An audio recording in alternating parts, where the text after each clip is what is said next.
ಇರುವಂತಹ ಏನು ಅಷ್ಟ ಕರ್ಮಗಳಿದಾವೆ ಅದನ್ನ 8 ಕರ್ಮಗಳನ್ನ 8 ದಿನಗಳಲ್ಲಿ ತಮ್ಮ ಪ್ರವಚನ ಮಾಲೆಯಲ್ಲಿ ತಿಳಿಸ್ಕೊಡೋದಾಗಿದ್ದಾರೆ.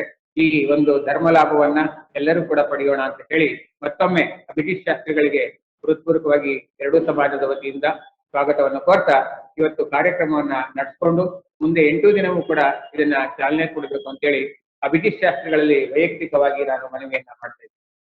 ಜೈ ಜಿನೇಂದ್ರ.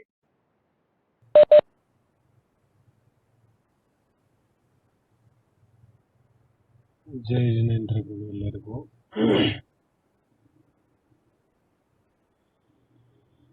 ಕಾರಣಾಂತರಗಳಿಂದ ಅನೇಕ ತಾಂತ್ರಿಕ ಸಮಸ್ಯೆಗಳು ಬರ್ತಾ ಇದೆ. ಪೇಡ್ ಆಗಿರುವಂಥ ಅಪ್ಲಿಕೇಶನ್ ಓಪನ್ ಆಗ್ತಾ ಇಲ್ಲ. ಹಾಗಾಗಿ ನಾನು ಪುನಃ ಬೇರೆ ಲಿಂಕನ್ನು ತೆಗೆದು ಪುನಃ ಕಳಿಸ್ದೆ.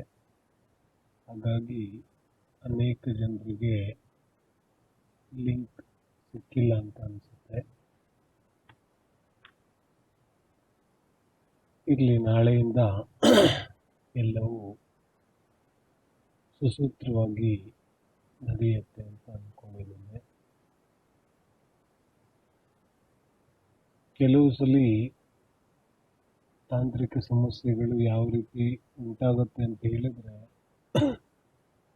ಅವುಗಳನ್ನು ಅದೇ ಸಮಯದಲ್ಲಿ ಸರಿಪಡಿಸೋದು ಬಹಳ ಕಷ್ಟ ಆಗುತ್ತೆ. ಹಾಗೇನೆ ಇವತ್ತು ಕೂಡ ಆಯಿತು. ಅದೆಲ್ಲವನ್ನ ಮೀರಿ ನಾವು ಸಾಧನೆ ಮಾಡಲಿಕ್ಕೆ ಈಗಾಗಲೇ ಇಲ್ಲಿ ಪ್ರಸ್ತುತರಾಗಿದ್ದೀವಿ.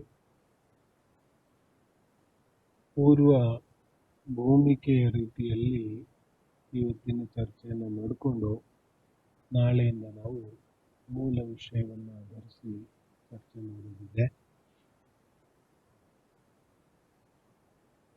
ಮಂಗಳಾಚರಣೆಯಿಂದ ಇವತ್ತಿನ ಚರ್ಚೆಯನ್ನು ಪ್ರಾರಂಭ ಮಾಡಿದೆ. ಜೈ ಶ್ರೀ ನಮಸ್ತೆ.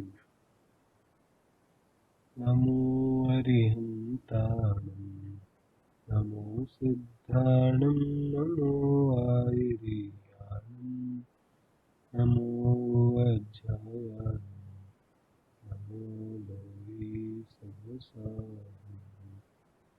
ಓಂಕಾರಂ ಬಿಂದು ಸಂಯುಕ್ತಂ ನಿತ್ಯಂ ಧ್ಯಾಯಂತಿ ಯೋಗಿನಃ ಕಾಮದಂ ಮೋಕ್ಷದಂ ಚೈವ ಓಂಕಾರಾಯ ನಮೋ ನಮಃ. ಅವಿರಲ ಶಬ್ದಘನೋ ಬಲವೃಕ್ಷಾಲಿತ ಸಕಲಭೂತಲಮಲಕಲಂಕ ಮುನಿಭಿರುಪಾಸಿತ ತೀರ್ಥ ಸರಸ್ವತೀ ಹರಿತುನೋ ದುರಿತಾನ್ ಅಜ್ಞಾನತಿಮಿರಾಂಧಾನಾಂ ಜ್ಞಾನಾಂಜನಶಲಾಕಯ ಚಕ್ಷುರುನ್ಮೀಲಿತಂ ಯೇನ ತಸ್ಮೈ ಶ್ರೀಗುರವೇ ನಮಃ. ಮಂಗಲಂ ಭಗವಾನ್ ವೀರೋ ಮಂಗಲಂ ಗೌತಮೋ ಗಣಿ ಮಂಗಲಂ ಕುಂದಕುಂದಾದ್ಯೋ ಜೈನಧರ್ಮೋಸ್ತು ಮಂಗಲಂ.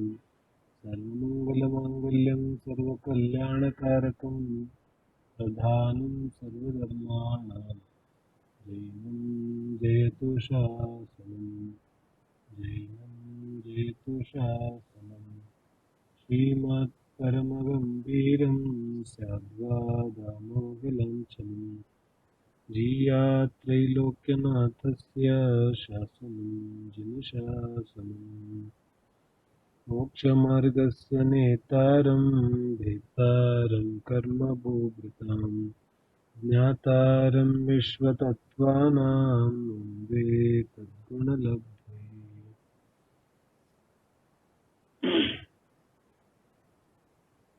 ಅಷ್ಟಾನಿಕ ಮಹಾಪರ್ವದ ಪಾವನ ಪ್ರಸಂಗದಲ್ಲಿ ಮೈಸೂರಿನ ದಿಗಂಬರ, ನನ್ನ ಧ್ವನಿ ಎಲ್ಲರಿಗೂ ಕೇಳಿಸ್ತಾ ಇದೆ ಅಂತ ಅನ್ಕೋತಾ ಇದ್ದೀನಿ. ಏನಾದರೂ ಸಮಸ್ಯೆ ಇದ್ರೆ ಮಧ್ಯದಲ್ಲೇ ಹೇಳ್ಬೋದು.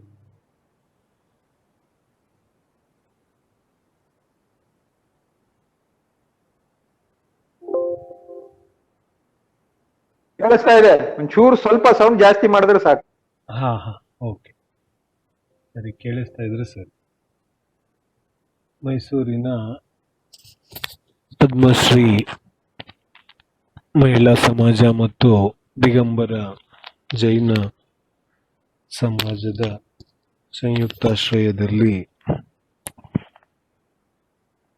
ಹಲವಾರು ವರ್ಷಗಳಿಂದ ಪಾರಂಪರಿಕವಾಗಿ ನಡೆದುಕೊಂಡು ಬರ್ತಾ ಇರುವಂತಹ ಅಷ್ಟಾನಿಕ ಮಹಾಪರ್ವದ ವ್ಯಾಖ್ಯಾನಮಾಲೆಯ ಒಂದು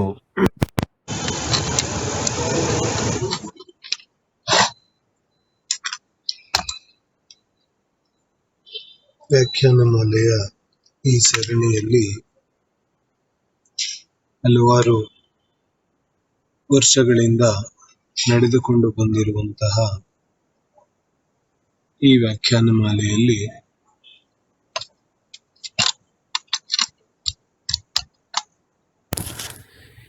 ಈ ಅಷ್ಟಾನಿಕ ಮಹಾಪರ್ವದ ಒಂದು ಸಂದರ್ಭದಲ್ಲಿ 8 ದಿನಗಳ ಕಾಲ ಸತತವಾಗಿ ನಾವು ಜನವಾಣಿಯ ಆರಾಧನೆಯನ್ನ ಮಾಡ್ತಕ್ಕಂತಹ ಪ್ರಸಂಗ, ಶುಭ ಪ್ರಸಂಗ ನಮಗೆ ಒದಗಿ ಬಂದಿದೆ.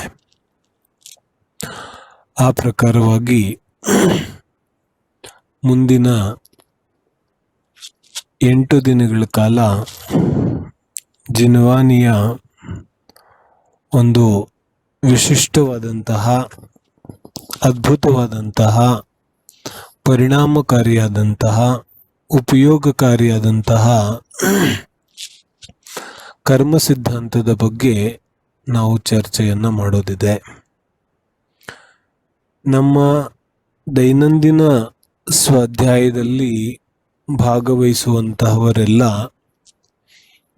ಈಗಾಗಲೇ ಕರ್ಮ ಸ್ವರೂಪದ ಬಗ್ಗೆ ಸ್ವಲ್ಪ ಚರ್ಚೆಯನ್ನ ನಾವು ಮಾಡಿದ್ದೇವೆ. ಹಾಗಾಗಿ ಅವ್ರಿಗೆಲ್ಲರಿಗೂ ಸ್ವಲ್ಪ ಗೊತ್ತಿದೆ.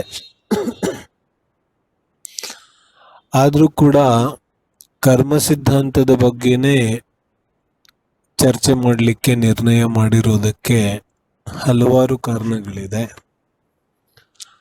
ಅದರಲ್ಲಿ ಮುಖ್ಯವಾಗಿ ಕರ್ಮ ಸಿದ್ಧಾಂತ ಬಹಳ ಉಪಯೋಗಕಾರಿಯಾದ ಸಿದ್ಧಾಂತ ಇದೆ. ಅದರ ಜೊತೆಗೆ ಕರ್ಮ ಸಿದ್ಧಾಂತ ಎಲ್ಲರಿಗೂ, ಪ್ರತಿಯೊಂದು ಜೀವಿಗೂ, ಮಕ್ಕಳಿಂದ ಹಿಡಿದು ವೃದ್ಧರವರೆಗೂ ಕೂಡ ತಿಳಿಲೇಬೇಕಾದಂತಹ ಜೈನ ಧರ್ಮದ ಸಿದ್ಧಾಂತ ಇದೆ. ಅದರ ಜೊತೆಗೆ ಇಷ್ಟು ಮಹತ್ವಪೂರ್ಣವಾದ ಸಿದ್ಧಾಂತ ಆಗಿದ್ರೂ ಕೂಡ ಈ ಸಿದ್ಧಾಂತವನ್ನ ಸರಿಯಾಗಿ ತಿಳಿದೇನೆ ಅದನ್ನ ನಮ್ಮ ಜೀವನದಲ್ಲಿ ಅಳವಡಿಸಿಕೊಳ್ಳೋದು ಬಹಳ ಕಷ್ಟ ಆಗಿದೆ. ಇತ್ತೀಚಿನ ದಿನಗಳಲ್ಲಿ ನಾವು ನೋಡ್ತೇವೆ, ಕರ್ಮ ಅಂತ ಪ್ರತಿಯೊಬ್ಬ ಮನುಷ್ಯನ ಬಾಯಲ್ಲೂ ನಾವು ಕೇಳ್ತೇವೆ. ಆದ್ರೂ ಕೂಡ ಆ ಕರ್ಮದ ಬಗೆಗಿನ ಯಾವ ಒಂದು ದೃಢವಾದ ಶ್ರದ್ಧೆ ಇದೆ ಅದೆಲ್ಲೋ ಕಳೆದು ಹೋದಂತೆ ಅನ್ಸುತ್ತೆ. ಕೇವಲ ವಚನಗಳ ಮೂಲಕ, ತನ್ನ ಮಾತಿನ ಮೂಲಕ ಕರ್ಮಗಳ ಒಂದು ವಿಚಾರವನ್ನ ಅನೇಕರು ಹೇಳುವಂತೆ ಕಾಣ್ತಾರೆ. ಆದ್ರೂ ಕೂಡ ಅದರ ಒಳಮರ್ಮವನ್ನ ತಿಳಿದೇನೆ ಅದನ್ನ ನಾವು ಜೀವನದಲ್ಲಿ ಅಳವಡಿಸ್ಕೊಳ್ಳೋದು ಕಷ್ಟ ಆಗ್ತಾ ಇದೆ. ನಿಜವಾಗಿ ಸಿದ್ಧಾಂತಗಳು ಜೀವನದಲ್ಲಿ ಅಳವಡಿಕೆ ಆಗಬೇಕಾದ್ರೆ ಅದಕ್ಕೆ ಯಾವುದೋ ದೊಡ್ಡ ಪುರುಷಾರ್ಥವನ್ನ ಮಾಡೋ ಅವಶ್ಯಕತೆ ಇಲ್ಲ. ನಮಗೆಲ್ಲ ಏನನ್ಸುತ್ತೆ, ಒಂದು ಸಿದ್ಧಾಂತ ನಮ್ಮ ಜೀವನದಲ್ಲಿ ಅಳವಡಿಕೆ ಆಗಬೇಕಾದ್ರೆ ಅದಕ್ಕೆ ಬಹಳ ಪ್ರಯತ್ನ ಮಾಡಬೇಕಾಗತ್ತೆ ಅಂತ. ಆದ್ರೆ ಜಿನವಾನಿ ಹೇಳುತ್ತೆ, ಯಾವ ಪ್ರಯತ್ನನೂ ಮಾಡಬೇಕಾಗಿಲ್ಲ, ಜೀವ ಒಂದೇ ಪ್ರಯತ್ನವನ್ನ ಮಾಡಬೇಕಿದೆ. ಅದು ಯಾವ ಪ್ರಯತ್ನಕ್ಕೆ? ಅದು ಜ್ಞಾನ. ಜ್ಞಾನದ ಪ್ರಯತ್ನವನ್ನ ಮಾಡಿದ್ರೆ ಸಾಕು, ಅನ್ಯ ಎಲ್ಲಾ ವಿಚಾರಗಳು ಜೀವನದಲ್ಲಿ ತನ್ನಿಂದ ತಾನೇ ಸಹಜವಾಗಿ ಕಂಡು ಬರುತ್ತೆ. ಅಂದ್ರೆ ಜ್ಞಾನಾನುಸಾರಿ ನಮ್ಮ ಆಚರಣೆ ಇದೆ. ಯಾವ ರೀತಿಯಾದ ನನ್ನ ಜ್ಞಾನ ಇದೆ, ಅದೇ ರೀತಿಯಾದ ನನ್ನ ಆಚರಣೆ ಇದೆ. ಆಚರಣೆಯ ಹಂತದಲ್ಲಿ ಬದಲಾಯಿಸೋದು ಒಂದು ರೀತಿಯಾಗಿ ಬಹಳ ಜಡಬುದ್ಧಿಯ ಕೆಲಸ ಇದೆ, ಅಥವಾ ಕಠೋರವಾದ ಕೆಲಸ ಇದೆ, ಅಥವಾ ಏನ್ ಹೇಳ್ತಾರೆ, ಮೂರ್ಖನ ಕೆಲಸ ಇದೆ. ಯಾಕಂತ ಹೇಳಿದ್ರೆ ಆಚರಣೆ ನನ್ನ ಬುದ್ಧಿಯನ್ನ ಅನುಸರಿಸುತ್ತೆ, ಆಚರಣೆ ನನ್ನ ಜ್ಞಾನವನ್ನ ಅನುಸರಿಸುತ್ತೆ. ಹಾಗಾಗಿ ನನ್ನ ಜೀವನದಲ್ಲಿ ಸಿದ್ಧಾಂತಗಳ ಅಳವಡಿಕೆ ಆಗಬೇಕಾದ್ರೆ ಅದಕ್ಕೆ ಒಂದೇ ಒಂದು ಉಪಾಯ ಇದೆ, ಅದು ಜ್ಞಾನ. ಎಷ್ಟೆಷ್ಟು ಅಧಿಕವಾಗಿ ಜ್ಞಾನ ಆಗುತ್ತೆ ಅಷ್ಟಷ್ಟು ಅಧಿಕವಾಗಿ ಆ ಸಿದ್ಧಾಂತಗಳ ಅಳವಡಿಕೆ ನಮ್ಮ ಜೀವನದಲ್ಲಿ ಆಗುತ್ತೆ. ಆದರೆ ಜ್ಞಾನ ಅಂದ ತಕ್ಷಣ ಸಾಮಾನ್ಯವಾದ ಜ್ಞಾನ ಅಲ್ಲ. ಇಲ್ಲಿ ಜ್ಞಾನ ಯಾವುದಕ್ಕಂತಾರೆ ಜನವಾಣಿಯಲ್ಲಿ, ಯಾವ ಜ್ಞಾನಕ್ಕೆ ಮಹತ್ವತೆ ಇದೆ, ಯಾವ ಜ್ಞಾನದಲ್ಲಿ ರಾಗದ್ವೇಷಗಳ ಒಂದು ಹಾನಿ ಇದೆ, ಯಾವ ಜ್ಞಾನದಲ್ಲಿ ಮೋಹರಾಗದ್ವೇಷಗಳಿಲ್ಲ, ಅಂತಹ ಒಂದು ಶುದ್ಧ ಜ್ಞಾನ. ಎಷ್ಟೆಷ್ಟು ಜ್ಞಾನ ಆಗುತ್ತೆ. ಉದಾಹರಣೆಗೆ ಕರ್ಮ ಸಿದ್ಧಾಂತಗಳ ಒಂದು ಸ್ವರೂಪ ನಮ್ಮ ಜೀವನದಲ್ಲಿ ಅಳವಡಿಕೆ ಆಗಬೇಕಾದ್ರೆ ಕರ್ಮ ಸಿದ್ಧಾಂತಗಳ ಬಹಳ ಒಂದು ಆಳವಾದ ಜ್ಞಾನ ನಮಗೆ ಮೊದಲಾಗಬೇಕಾಗುತ್ತೆ. ಎಲ್ಲಿವರೆಗೆ ಕರ್ಮ ಸಿದ್ಧಾಂತದ ಆಳವಾದ ಜ್ಞಾನ ಆಗೋದಿಲ್ಲ ಅಲ್ಲಿವರೆಗೂ ಕೂಡ ಮನುಷ್ಯನಿಗೆ ಕರ್ಮ ಸಿದ್ಧಾಂತ ಜೀವನದಲ್ಲಿ ಅಳವಡಿಕೆ ಆಗೋದು ಕಷ್ಟ ಇದೆ. ಕಷ್ಟ ಏನು, ಅಸಾಧ್ಯ ಇದೆ. ಯಾಕಂದ್ರೆ ವಚನಗಳ ಮೂಲಕ ಅಥವಾ ಅನುಭವದ ಮೂಲಕ ಯಾವುದಾದ್ರೂ ಒಂದು ರೀತಿಯಲ್ಲಿ ಕರ್ಮ ಸಿದ್ಧಾಂತದ ಆಳವಾದ ಅರಿವು, ಜ್ಞಾನ ಮನುಷ್ಯನಿಗೆ ಇಲ್ಲದೆ ಹೋದ್ರೆ ಆ ಕರ್ಮ ಸಿದ್ಧಾಂತ ನಮ್ಮ ಜೀವನದಲ್ಲಿ ಬರಲಿಕ್ಕೆ ಸಾಧ್ಯವೇ ಇಲ್ಲ. ಹಾಗಾಗಿ ಕರ್ಮ ಸಿದ್ಧಾಂತದ ಯಾವ ಒಂದು ಸ್ವರೂಪ ಇದೆ, ಆ ಕರ್ಮ ಸಿದ್ಧಾಂತದ ಸ್ವರೂಪ ಬಹಳ ವಿಭಿನ್ನ ಇದೆ ಮತ್ತು ಉಪಯೋಗಿ ಇದೆ. ಎಷ್ಟು ಉಪಯೋಗಿ ಇದೆ ಅಂತ ಹೇಳಿದ್ರೆ ನಮ್ಮ ಜೀವನದಲ್ಲಿನ ಅಧಿಕಾಂಶ ದುಃಖ ದೂರ ಆಗ್ಬಿಡುತ್ತೆ. ಅಷ್ಟು ಉಪಯೋಗಿ ಇದೆ. ಅಂದ್ರೆ ನಾನು ಹೇಳೋದು, ನಮ್ಮ ಕೈಯಲ್ಲಿ ಚಿಂತಾಮಣಿ ರತ್ನ ಇದ್ದಂತೆ. ನಮಗೆ ಕರ್ಮ ಸಿದ್ಧಾಂತ ನಿಜವಾಗ್ಲೂ ಅರ್ಥ ಆದರೆ ನಮ್ಮ ಜೀವನದಲ್ಲಿ ನಮ್ಮ ಕೈಯಲ್ಲಿ ಚಿಂತಾಮಣಿ ರತ್ನ ಇದ್ದಂತೆ. ಚಿಂತಾಮಣಿ ರತ್ನ ಅಂದ್ರೆ ಗೊತ್ತಿದೆಯಲ್ಲ, ನಾವು ಯಾರ ಹತ್ರ ಚಿಂತಾಮಣಿ ರತ್ನ ಇದೆ ಅವನು ಏನು ಯೋಚನೆ ಮಾಡ್ತಾನೆ ಮನಸ್ಸಿನಲ್ಲಿ ಅದೆಲ್ಲ ಅವನಿಗೆ ಪ್ರಾಪ್ತಿ ಆಗುತ್ತೆ. ಅಂದ್ರೆ ಅಂತಹ ಒಂದು ಯಾವ ನಿಧಿಯನ್ನ ಕೊಡ್ತಕ್ಕಂತಹ ವಿಚಾರ ಕರ್ಮ ಸಿದ್ಧಾಂತ ಇದೆ. ಅಂದ್ರೆ ಯಾವ ಜೀವಕ್ಕೆ ಕರ್ಮ ಸಿದ್ಧಾಂತ ಅರ್ಥ ಆಗುತ್ತೆ ಅವನ ದುಃಖಗಳು ದೂರ ಆಗುತ್ತೆ. ಇದಕ್ಕಿಂತ ದೊಡ್ಡ ಒಂದು ಪ್ರಯೋಜನ ನಮಗೆ ಏನು ಬೇಕಾಗಿದೆ? ಜೀವನದ ಅಲ್ಟಿಮೇಟ್ ಗುರಿ ಅದು ಸುಖನೇ ಇದೆ. ಯಾವ ಜೀವಿ ಆಗಿದ್ರೂ ಸರಿ, ಅವನ ಅಂತಿಮ ಧ್ಯೇಯ ಸುಖ ಇದೆ. ಅವನು ಆಫೀಸ್ಗೆ ಹೋಗ್ಲಿ, ಅವನು ಬಿಸ್ನೆಸ್ ಮಾಡ್ಲಿ, ಅವನು ಊಟ ಮಾಡ್ಲಿ, ಅವನು ನಿದ್ದೆ ಮಾಡ್ಲಿ, ಹೊಸ ಗಾಡಿ ತಗೊಂಬರ್ಲಿ, ಹೊಸ ಮನೆ ಕಟ್ಲಿ, ಅವನು ಏನೇ ಮಾಡಿದ್ರು ಕೂಡ ಅವನ ಪರಮ ಧ್ಯೇಯ ಸುಖ ಇದೆ. ನನ್ನ ಧ್ಯೇಯ ತುಂಬಾ ಹಣ ಸಂಪಾದನೆ ಮಾಡೋದಲ್ಲ. ಮತ್ತೆ ಹಣ ಸಂಪಾದನೆ ಯಾಕೆ ಮಾಡ್ತೇನೆ? ಹಣ ಸಂಪಾದನೆ ಮಾಡೋದ್ರಿಂದ ಸುಖ ಆಗತ್ತೆ ಅಂತ ನಾನು ತಿಳಿದಿದ್ದೇನೆ, ಹಾಗಾಗಿ ಹಣ ಸಂಪಾದನೆ ಮಾಡ್ತಿದ್ದೇನೆ. ಹಣ ಸಂಪಾದನೆ ಮಾಡೋದು ಧ್ಯೇಯ ಇಲ್ಲ, ಸುಖಿ ಆಗೋದು ಧ್ಯೇಯ ಇದೆ. ಸುಖಕ್ಕೋಸ್ಕರ ಪ್ರತಿಯೊಂದು ಪ್ರಾಣಿನೂ ದುಡಿತಾ ಇದೆ. ಮತ್ತಿಲ್ಲೇನ್ ಹೇಳ್ತಿದ್ದಾರೆ, ನಿನಗೆ ಯಾವ ಪರಮ ಸುಖದ ಅಭಿಲಾಷೆ ಇದೆ ಅದು ಈ ಕರ್ಮ ಸಿದ್ಧಾಂತದ ಆಳವಾದ ಜ್ಞಾನ ಮತ್ತು ಶ್ರದ್ಧೆಯ ಮೂಲಕ ನಿನಗೆ ಆ ಸುಖ ಇಲ್ಲಿ ಸಿಕ್ಕೋಗುತ್ತೆ. ಇಷ್ಟು ಹೇಳಿದ ತಕ್ಷಣ ಅನೇಕ ಜನರಿಗೆ ಆಶ್ಚರ್ಯ ಆಗುತ್ತೆ. ಏನು ಕರ್ಮ ಸಿದ್ಧಾಂತ ತಿಳಿದ ತಕ್ಷಣ ನಮ್ಮ ದುಃಖ ಎಲ್ಲ ದೂರ ಆಗ್ಬಿಡುತ್ತೇನೋ? ಹೇಳ್ತೀರಾ, ನಾವು ಬಾಲ್ಯದಿಂದ ಇಲ್ಲಿವರೆಗೆ ಸುಖಿ ಆಗ್ಲಿಕ್ಕೆ ಏನೇನ್ ಪ್ರಯತ್ನ ಮಾಡ್ತಿದೀವಿ. ಮೊದ್ಲು ಸ್ಕೂಲ್ಗೆ ಹೋದ್ವಿ, ಆಮೇಲೆ ಕಾಲೇಜ್ಗೆ ಹೋದ್ವಿ, ಆಮೇಲೆ ಡಿಗ್ರಿ ಮಾಡಿದ್ವಿ, ಆಮೇಲೆ ಜಾಬ್ ಮಾಡಿದ್ವಿ ಅಂತ ಏನೇನೋ ಮಾಡಿದ್ವಿ. ಏನೇನೋ ಮಾಡ್ತಾ ಇದೀವಿ ನಾವು ಸುಖಿ ಆಗ್ಲಿಕ್ಕೆ. ಮತ್ತೆ ನೀವು ಒಂದ್ ಸೆಕೆಂಡ್ ಅಲ್ಲಿ ಹೇಳ್ಬಿಟ್ರೆ ಈ ಕರ್ಮ ಸಿದ್ಧಾಂತ ಗೊತ್ತಾಗ್ಬಿಟ್ರೆ ಸುಖಿ ಆಗ್ತಾನೆ ಅಂತ. ಹೀಗೇನಾದ್ರೂ ಆಗ್ಲಿಕ್ಕೆ ಸಾಧ್ಯ ಇದೆಯೇನು? ಆದ್ರೆ ನಿಜವಾಗಿ ವಸ್ತು ಸ್ವರೂಪ ಇದೇ ರೀತಿಯಾಗಿದೆ. ವಸ್ತು ಸ್ವರೂಪ ತಿಳಿದೇನೆ ಈ ಭವದಿಂದ ಅಲ್ಲ, ಅನಾದಿ ಭವದಿಂದ ಅನಂತ ಬಾರಿ ಅನಂತ ಭವಗಳನ್ನ ಹೆತ್ತಿ ಹತ್ತಿ ಜೀವ ಅನೇಕ ಭವಗಳಲ್ಲಿ ಸುತ್ತುತ್ತಾ ಇದೆ.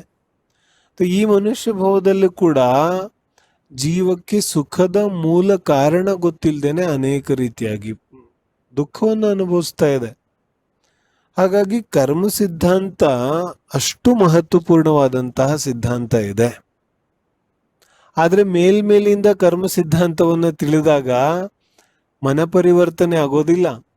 ಮೇಲ್ಮೇಲಿಂದ ಕರ್ಮ ಸಿದ್ಧಾಂತವನ್ನ ತಿಳಿದಂತವನು ತನ್ನ ಮುಖಾರವಿಂದದಿಂದ ಹೇಳಬಹುದು ಅಷ್ಟೇನೆ ಕರ್ಮ ಇದೆ, ಪುಣ್ಯ ಇದೆ, ಪಾಪ ಇದೆ ಅಂತ. ಆದ್ರೆ ನಿಜವಾಗಿ ಅದರ ಅರಿವು ಆಗೋದು ಕಷ್ಟ ಇದೆ. ಹಾಗಾಗಿ ನಮ್ಮ ಪ್ರಯತ್ನ ಈ 8 ದಿನಗಳಲ್ಲಿ ಆ ಕರ್ಮಗಳ ಒಂದು ಅರಿವು ನಮ್ಮ ಜೀವನದಲ್ಲಿ ಮೂಡಬೇಕು ಅನ್ನುವಂಥದ್ದು ಈ 8 ದಿನಗಳಲ್ಲಿ ನಾವು ಮಾಡುವಂತಹ ಒಂದು ಪ್ರಯತ್ನ ಇದೆ. ಹಾಗಾಗಿ ನಾವೆಲ್ಲರೂ ಸೇರಿ ಯಾವ ಕರ್ಮಗಳ ಒಂದು ಸ್ವರೂಪದ ಅರಿವು ಇದೆ, ಕ್ಷಣ ಕ್ಷಣಕ್ಕೂ ನಮ್ಮ ಜೀವನದಲ್ಲಿ ಆ ಕರ್ಮಗಳ ಅರಿವು ಮೂಡಬೇಕು. ಈ 8 ದಿನಗಳಾದ ನಂತರ ನಮ್ಮ ಜೀವನ ಸಂಪೂರ್ಣವಾಗಿ ಈ ಕರ್ಮಗಳ ಅರಿವಿನಿಂದ, ಬಂಧ ಉದಯದ ಈ ಅರಿವಿನಿಂದ ನಮ್ಮ ಜೀವನ ತುಂಬಿರಬೇಕು. ಆ ರೀತಿಯಾದ ಜೀವನ, ಸಹಜವಾದ ಜೀವನ, ಮುಂದಿನ ನಮ್ಮ ಜೀವನ ಆ ರೀತಿಯಾಗಿ ಆಗಬೇಕು ಅನ್ನುವಂತಹ ಒಂದು ಪ್ರಯತ್ನವನ್ನ, ಪುರುಷಾರ್ಥವನ್ನ ನಾವು 8 ದಿನಗಳಲ್ಲಿ ಪ್ರಯತ್ನ ಮಾಡೋದಿದೆ, ಅಭ್ಯಾಸ ಮಾಡೋದಿದೆ.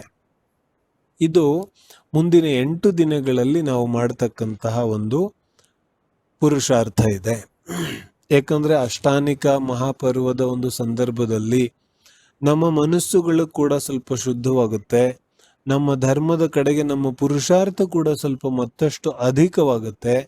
ಹಾಗಾಗಿ ಆ ಅಧಿಕವಾದ ಪುರುಷಾರ್ಥವನ್ನ, ಆ ಅಧಿಕವಾದ ಸಮಯವನ್ನ ನಾವು ಈ ರೀತಿಯಾಗಿ ವ್ಯಯ ಮಾಡಿದ್ರೆ ಖಂಡಿತವಾಗಿಯೂ ಅದರಿಂದ ಒಂದು ಪ್ರಯೋಜನ ಸಿದ್ಧಿಯಾಗುತ್ತೆ ಮತ್ತು ನಮ್ಮ ಮುಂದಿನ ಜೀವನಕ್ಕೆ ಒಂದು ಅದ್ಭುತವಾದ ಸೋಪಾನವನ್ನ ಹಾಕಿಕೊಂಡಂತೆ ನಮ್ಮ ಜೀವನಕ್ಕೆ ಒಂದು ದಾರಿದೀಪವಾಗಿ ಈ ಸಿದ್ಧಾಂತ ನಮಗೆ ದಾರಿಯನ್ನು ತೋರಿಸುತ್ತೆ. ಹಾಗಾಗಿ ಆ ಒಂದು ದೃಷ್ಟಿಯಿಂದ ನಾವು ಈ ಕರ್ಮ ಸಿದ್ಧಾಂತದ ಚರ್ಚೆಯನ್ನ ಮಾಡೋದಿದೆ. ನಾನು ಮಧ್ಯನೇ ಸೂಚನೆ ಕೊಟ್ಟು ಬಿಡ್ತೇನೆ. ಬಹುಶಃ ಈ ಒಂದು ಸ್ವಾಧ್ಯಾಯ ಮಧ್ಯದಲ್ಲಿ ಕಟ್ ಆಗುತ್ತೆ, ನಾನು ಪುನಃ ಕನೆಕ್ಟ್ ಮಾಡ್ತೇನೆ. ಆಗ ಮತ್ತೆ ಪುನಃ ಎಲ್ಲರೂ ಕನೆಕ್ಟ್ ಆಗ್ಬೋದಿದೆ. ನಾನೇನು ಹೇಳ್ತಾ ಇದ್ದೆ, ಕರ್ಮ ಸಿದ್ಧಾಂತದ ಒಂದು ಉಪಯೋಗಿತೆ ಎಷ್ಟಿದೆ ಅನ್ನೋದನ್ನ ಹೇಳ್ತಾ ಇದ್ದೆ. ನಾನು ಎಷ್ಟು ಕರ್ಮ ಸಿದ್ಧಾಂತದ ಒಂದು ಉಪಾದೇಯ ಉಪಯೋಗಿತೆ ಬಗ್ಗೆ ಎಷ್ಟು ಮಾತಾಡಿದ್ರೂ ಕೂಡ ಕಡಿಮೆನೇ ಇದೆ. ಆದ್ರೆ ನಾವು ಯಾತಕ್ಕೋಸ್ಕರ ಇದನ್ನ ಪುನಃ ಚರ್ಚೆಗೆ ತಗೊಂಡಿದ್ದೇವೆ ಅನ್ನೋದನ್ನ ನಾನು ಹೇಳ್ತಾ ಇದ್ದೆ. ಅದರ ಜೊತೆಗೆ ಅನೇಕ ಹೊಸ ಸಾಧರ್ಮಿಗಳು ಕೂಡ ಈ ಸ್ವಾಧ್ಯಾಯದಲ್ಲಿ ಸೇರುವಂತಹ ಸಾಧ್ಯತೆ ಇದೆ. ಹಾಗಾಗಿ ನಮ್ಮ ಒಂದು ದೈನಂದಿನ ಸ್ವಾಧ್ಯಾಯವನ್ನು ನಾವು ಕಂಟಿನ್ಯೂ ಮಾಡಿದ್ರೆ ಬಹುಶಃ ಅದು ಎಲ್ಲರಿಗೂ ತಲುಪೋದು ಕಷ್ಟ ಆಗುತ್ತೆ, ಅರ್ಥ ಆಗೋದು ಕಷ್ಟ ಆಗುತ್ತೆ. ಆ ಒಂದು ಉದ್ದೇಶದಿಂದ ಕೂಡ ನಾವು ಈ ಸಿದ್ಧಾಂತದ ಚರ್ಚೆಯನ್ನ ಮಾಡೋದಿದೆ. ಎಷ್ಟು ಸುಲಭ ಆಗುತ್ತೆ ಅಷ್ಟು ಸುಲಭವಾಗಿ ನಾವು ಸಿದ್ಧಾಂತವನ್ನ ಅರ್ಥ ಮಾಡಿಕೊಳ್ಳುವಂತಹ ಪ್ರಯತ್ನವನ್ನ ಮಾಡೋದಿದೆ. ಆದ್ರೆ ಅದರ ಜೊತೆಗೆ ಎಷ್ಟು ಗಮನವಿಟ್ಟು ನಾವು ಕೇಳುತ್ತೇವೆ ಅಷ್ಟು ನಮಗೆ ಅದು ಅರ್ಥ ಆಗೋದು ಸಾಧ್ಯ ಇದೆ. ಕರ್ಮ ಅನ್ನುವಂತಹ ಶಬ್ದ ನಮಗೇನು ಹೊಸದಿಲ್ಲ. ಕರ್ಮ ಅನ್ನುವಂತಹ ಶಬ್ದ ನಮ್ಮ ಸಂಸಾರಿ ಜೀವಿಗಳಿಗೇನು ಹೊಸದೇನಿಲ್ಲ. ನಮ್ಮ ಜೀವನದಲ್ಲಿ ಅನೇಕ ಬಾರಿ, ಅಪಿತು ಅನಂತ ಬಾರಿ ಕರ್ಮದ ಒಂದು ಕರ್ಮ ಶಬ್ದದ ಬಳಕೆಯನ್ನ ನಮ್ಮ ಜೀವನದಲ್ಲಿ ನಾವು ಮಾಡ್ತಾ ಇರ್ತೇವೆ. ಅನೇಕ ಸಂದರ್ಭಗಳಲ್ಲಿ ಈ ಕರ್ಮ ಶಬ್ದದ ಪ್ರಯೋಗವನ್ನ ನಾವು ಮಾಡ್ತಾನೆ ಇರ್ತೇವೆ. ಕರ್ಮ ಮಾಡು. ಭಗವದ್ಗೀತೆ ಏನು ಹೇಳುತ್ತೆ? ಕರ್ಮ ಮಾಡು, ಫಲದ ಇಚ್ಛೆಯನ್ನ ಮಾಡಬೇಡ. ಅಲ್ಲಿ ಕರ್ಮ ಬೇರೆ ಇದೆ, ಕರ್ಮಂ ಕುರ್ಯಾತ್, ಕರ್ಮದ ಅರ್ಥ ಬೇರೆ ಇದೆ. ಇನ್ನೊಂದು ಕಡೆಗೆ ಕಾಯಕವೇ ಕೈಲಾಸ ಅಂತ ಹೇಳ್ತಾರೆ ಬಸವಣ್ಣ. ಇನ್ನೊಂದು ಕಡೆಗೆ ನನ್ನ ಕರ್ಮನೇ ಸರಿ ಇಲ್ಲ ಅಂತ ಇನ್ನೊಬ್ಬ ಹೇಳ್ತಾನೆ, ಅಲ್ಲಿ ಕರ್ಮದ ಅರ್ಥ ಬೇರೆ ಇದೆ. ಇನ್ನೊಬ್ಬ ಹೇಳ್ತಾನೆ ಅವ್ರವ್ರು ಮಾಡಿರೋ ಕರ್ಮ ಅವ್ರವರೇ ಉಣ್ಣಬೇಕು ಅಂತ ಹೇಳ್ತಾನೆ, ಅಲ್ಲಿ ಕರ್ಮದ ಅರ್ಥ ಬೇರೆ ಇದೆ. ಮತ್ ಕರ್ತ ಕರ್ಮ ಕರಣ ಸಂಪ್ರದಾನ್ ಷಟ್ ಕಾರಕಗಳಲ್ಲಿ ಬರುವಂತಹ ಕರ್ಮ ಬೇರೆ ಇದೆ. ಕರ್ತ ಕರ್ಮದಲ್ಲಿ ಬರುವಂತಹ ಯಾವ ಕರ್ಮ ಇದೆ ಅದು ಬೇರೆ ಇದೆ. ಅನೇಕ ರೀತಿಯಾಗಿ ಕರ್ಮ ಶಬ್ದದ ಅರ್ಥಗಳಿದೆ. ಜೈನ ಧರ್ಮದಲ್ಲಿ ಕೂಡ ಕರ್ಮ ಶಬ್ದದ ಪ್ರಯೋಗ ಇದೆ. ಜೈನ ಧರ್ಮದಲ್ಲಿ ಯಾವ ರೀತಿ ಕರ್ಮ ಶಬ್ದದ ಪ್ರಯೋಗ ಇದೆ, ಅದೇ ರೀತಿ ಅನ್ಯ ಒಂದು ಧರ್ಮಗಳಲ್ಲೂ ಕೂಡ ಕರ್ಮ ಶಬ್ದದ ಪ್ರಯೋಗ ಕಾಣಿಸುತ್ತೆ.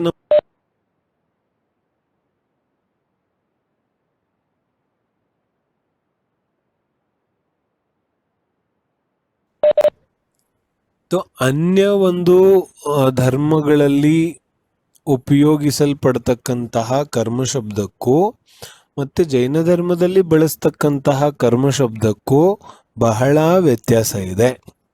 ಶಬ್ದ ಒಂದೇ ಇದೆ, ಆದರೆ ಅದರ ಭಾವ ಸಂಪೂರ್ಣವಾಗಿ ಭಿನ್ನ ಇದೆ. ಕರ್ಮ ಶಬ್ದ ಒಂದೇ ಇದೆ, ಆದರೆ ಅದರ ಅರ್ಥ ಸಂಪೂರ್ಣವಾಗಿ ಬೇರೆ ಇದೆ. ಜೈನ ಧರ್ಮದಲ್ಲಿ ಯಾವ ಕರ್ಮ ಇದೆ, ಆ ಕರ್ಮದ ಸ್ವರೂಪವನ್ನ ನಾವು ತಿಳಿಬೇಕಾದ್ರೆ ಅನೇಕ ರೀತಿಯಾಗಿ ಅದರ ಚರ್ಚೆಯನ್ನ ನಾವು ಮಾಡಬೇಕಿದೆ.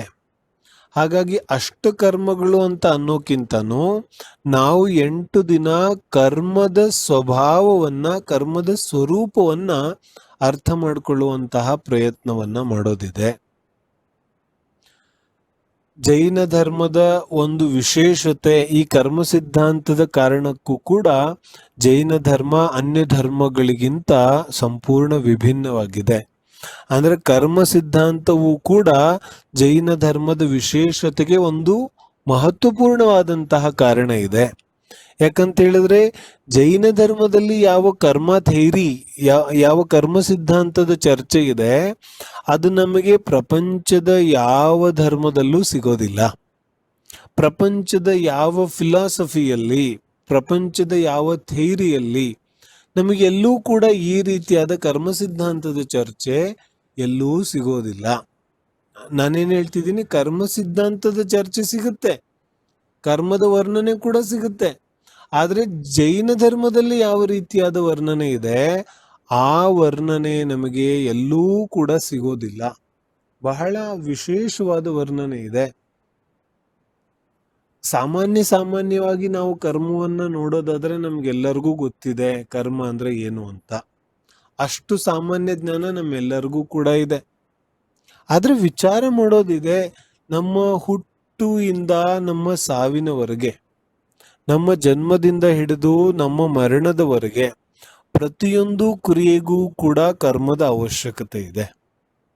ಜೈನ ಧರ್ಮ ಏನು ಹೇಳುತ್ತೆ, ನಮ್ಮ ಜನ್ಮದಿಂದ ನಮ್ಮ ಮರಣದವರೆಗೆ ಪ್ರತಿ ಕ್ಷಣ, ಪ್ರತಿ ಸಮಯ ಯಾವ ಒಂದು ಕ್ರಿಯೆಗಳು ನಡೀತಾ ಇದೆ ನಮ್ಮ ಜೊತೆಗೆ, ಆ ಪ್ರತಿಯೊಂದು ಕ್ರಿಯೆಗೂ ಕರ್ಮದ ಉದಯದ ಅವಶ್ಯಕತೆ ಇದೆ. ಕರ್ಮೋದಯ ಇಲ್ಲ ಅಂದ್ರೆ ಯಾವ ಕ್ರಿಯೆನೂ ನಡಿಲಿಕ್ಕೆ ಸಾಧ್ಯ ಇಲ್ಲ ಅನ್ನೋದು ಜೈನ ಧರ್ಮ ಹೇಳುತ್ತೆ.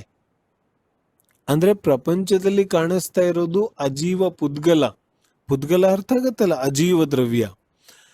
ಪ್ರಪಂಚದಲ್ಲಿ ಏನು ಕಾಣಿಸ್ತಾ ಇದೆ ಅದೆಲ್ಲವೂ ಪೌದ್ಗಲಿಕ, ಅಜೀವ, ನಿರ್ಜೀವ ದ್ರವ್ಯ ಇದೆ. ಕರ್ಮ ಕೂಡ ನಿರ್ಜೀವ ದ್ರವ್ಯ ಇದೆ. ಆದ್ರೆ ಅದರ ಯಾವ ಭಾವ ಇದೆ ಅದೆಲ್ಲವೂ ಕೂಡ ಜೀವ ಪರಿಣಾಮವನ್ನ ಅವಲಂಬಿಸುತ್ತೆ. ಒಂದು ವಿಚಾರ ಮಾಡೋದು, ಒಬ್ಬ ಬಾಲಕನ ಜನ್ಮ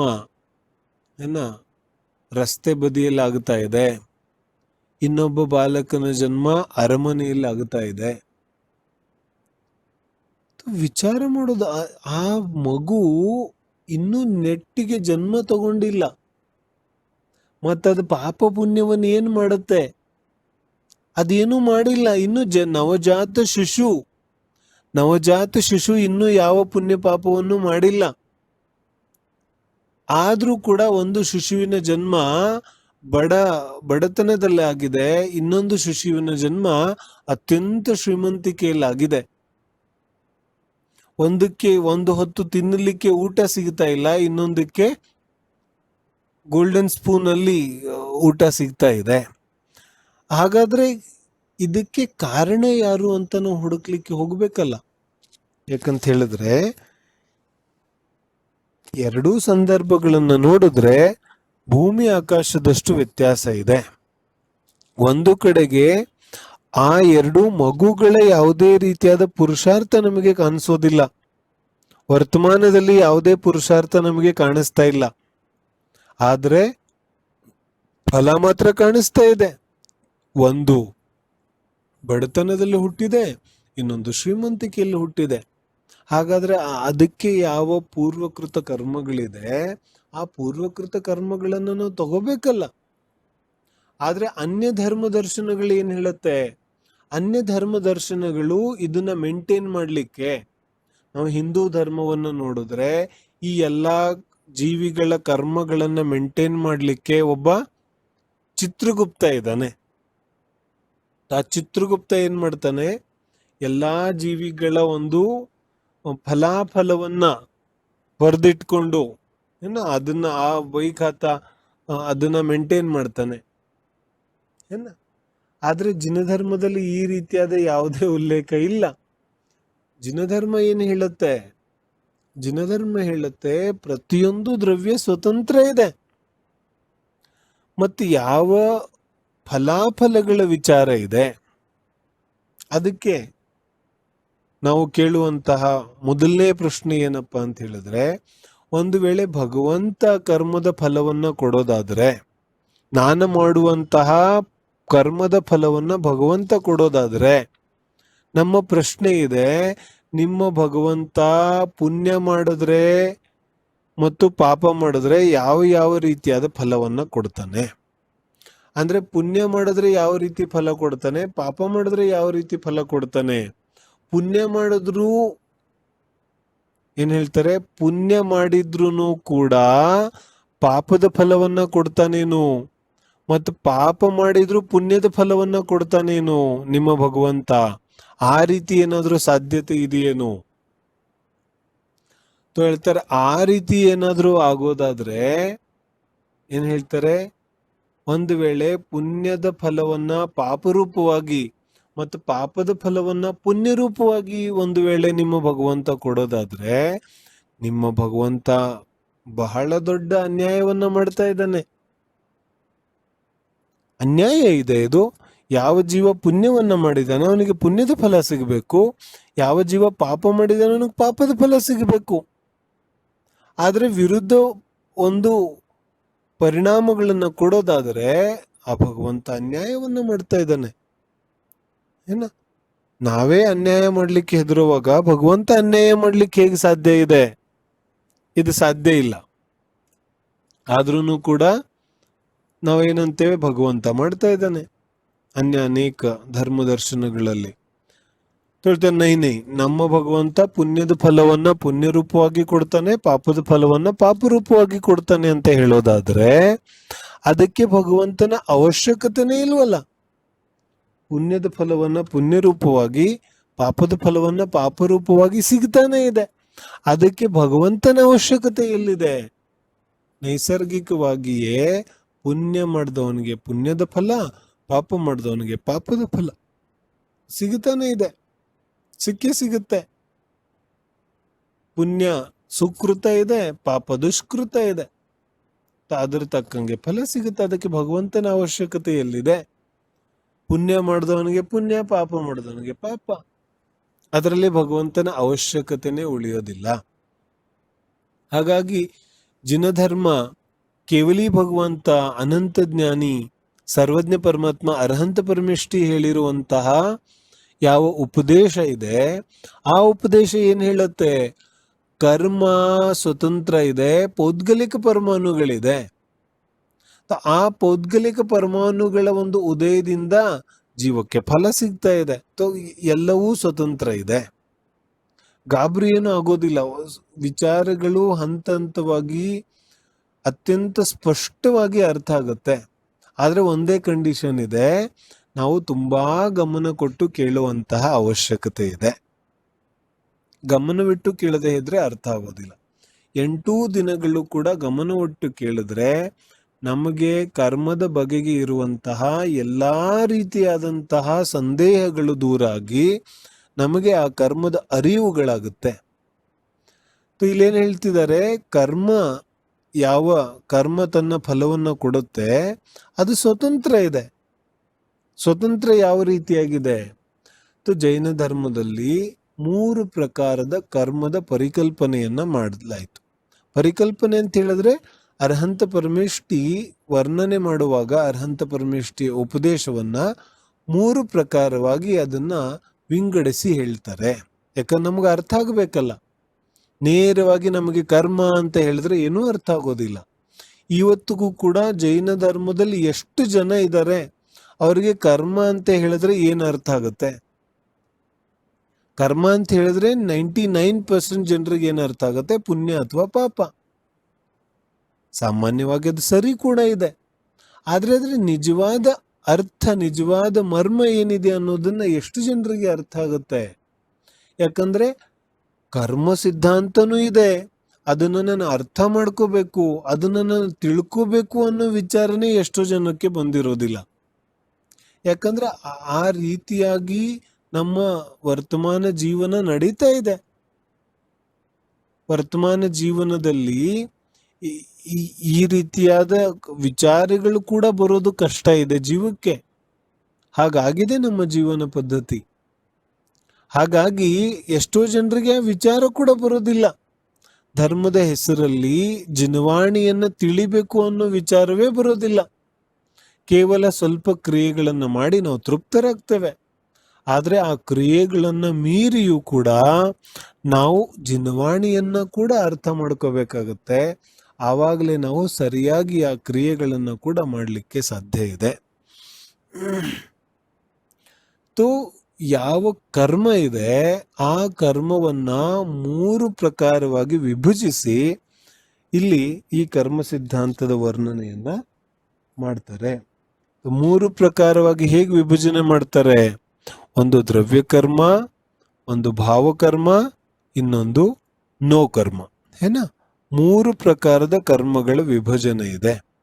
ಈ 3 ಪ್ರಕಾರದ ಕರ್ಮಗಳ ವಿಭಜನೆಯ ಮೂಲಕವಾಗಿ ನಾವು ಈ ಕರ್ಮ ಸಿದ್ಧಾಂತವನ್ನ ನೋಡಬಹುದಿದೆ. ಯಾವ ಈ ಕರ್ಮ ಸಿದ್ಧಾಂತ ಇದೆ ಇದನ್ನ 3 ಪ್ರಕಾರವಾಗಿ ನೋಡೋದು.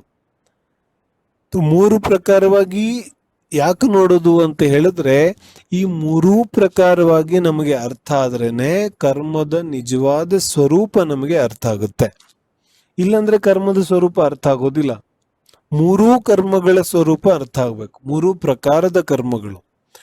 ವಾಸ್ತವಿಕವಾಗಿ ಇವು 3 ಪ್ರಕಾರದ ಕರ್ಮ ಅಲ್ಲ, ಕರ್ಮಗಳನ್ನ ವರ್ಣನೆ ಮಾಡುವಂತಹ 3 ಪ್ರಕಾರದ ಪದ್ಧತಿಗಳಿದೆ. ಯಾಕಂತ ಹೇಳಿದ್ರೆ ಈ 3ಗಳ ವಿಭಿನ್ನ ಅಸ್ತಿತ್ವ ಏನೋ ಇದೆ. ಆದ್ರೆ ಈ 3 ಒಂದೇ ವಿಚಾರವನ್ನ ಸೂಚಿಸುತ್ತೆ, ಅದು ಕರ್ಮ. ಈ ಕರ್ಮ ಒಂದೇ ವಿಚಾರವನ್ನ ಈ 3 ಯಾವ ಕರ್ಮಗಳಿದೆ, ಈ 3 ಪ್ರಕಾರದ ಕರ್ಮಗಳು ಒಂದೇ ಕರ್ಮವನ್ನ ಸೂಚಿಸುತ್ತೆ. ಹಾಗಾಗಿ ನಾವು ಕರ್ಮ ಒಂದನ್ನೇ ತಿಳಿಯೋದಿದೆ. ಯಾವ ಕರ್ಮಗಳಿದೆ, ಈ 3 ಪ್ರಕಾರದ ಕರ್ಮಗಳನ್ನ ನಾವು ಬೇರೆ ಬೇರೆ ನೋಡ್ತೇನೆ.